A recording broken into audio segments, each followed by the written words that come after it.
जय माताजी मित्रों, स्वागत है આજના નવા વિડીયોમાં। આજે તારીખ છે 11/8/2024 ને ઘણા બધા મિત્રોની કોમેન્ટો આવી હતી કે બનાસ નદીના તાજા અને લાઈવ અને સાચા સમાચાર લાવો। તો આજે આપણે બનાસકાંઠા જિલ્લાના જીવાદોરી સમાગણાથી મિત્રો બનાસ નદી ઉપર નજર કરીએ તો દાંતીવાડા ડેમના ઉપરના ભાગમાં થોડા દિવસો પહેલા મિત્રો બનાસ નદીમાં નવા નીર આવ્યા હતા અને તે પાણી મિત્રો ઉપરવાસોથી વરસાદ ઓછો થતા ઘટાડો થતો જોવા મળી રહ્યો હતો। તેની સાથે ઘણા બધા ખેડૂતો મિત્રોની કોમેન્ટો આવી હતી કે તે જે પાણી આવ્યું હતું તે પાણી હજુ સુધી દાંતીવાડા ડેમ સુધી પહોંચ્યું કે નહીં। તો મિત્રો હજુ સુધી બિલકુલ પણ દાંતીવાડા ડેમમાં પાણીની આવક શરૂ થઈ નથી।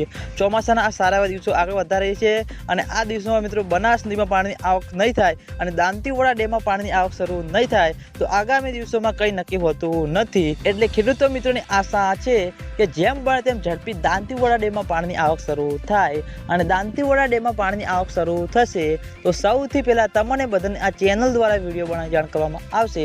એટલે તમે બધા અમારી ચેનલ ઉપર નવા હોય તો વિડીયોને લાઇક કરી દેજો, કોમેન્ટ કરી દેજો અને ચેનલને સબસ્ક્રાઈબ પણ કરી દેજો, જેથી કરીને અમે બનાસ નદી અને દાંતીવાડા ડેમના અવનવા વિડીયો લઈને આવીએ તો સૌથી પહેલાં તમને બધાને ખબર પડી જાય। તો મિત્રો, જય માતાજી।